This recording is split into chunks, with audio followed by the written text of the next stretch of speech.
Welcome back. For more than a century, the Royal BC Museum has been publishing books, hundreds of them in fact, on a variety of topics related to BC's human and natural history. Tonight, Veronica Cooper gives us a peek at some of them. This is the cover. This is what we call a printer proof that comes from the printer. Michelle van der Merwe manages the Royal BC Museum publishing program. Most people don't know that we have our own publishing department.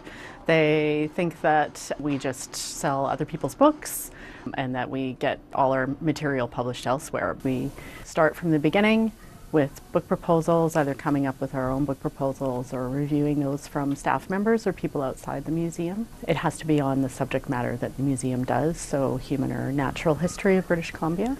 And then we manage the book through the whole process of publishing, through editing and book layout and design, proofing, indexing, whatever is necessary for the book. If you go back, John Fannin, who was the museum's first curator, actually did the first publication, and it was called The Checklist of British Columbia Birds, and that was about 126 years ago. This is the first handbook that the museum published in 1942.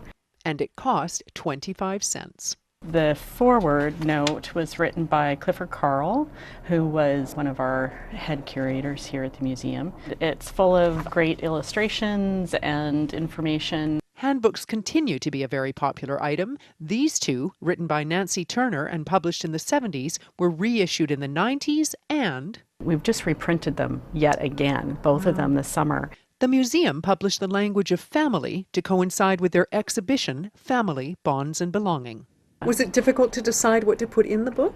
It was really hard. How do you write a book about family? Because everybody's idea of family is different. All the museum's books are available online. We launched our online bookstore earlier this year. Anybody from anywhere around the world now has access to all of our books. We ship everywhere. It's great to see our titles out in the world.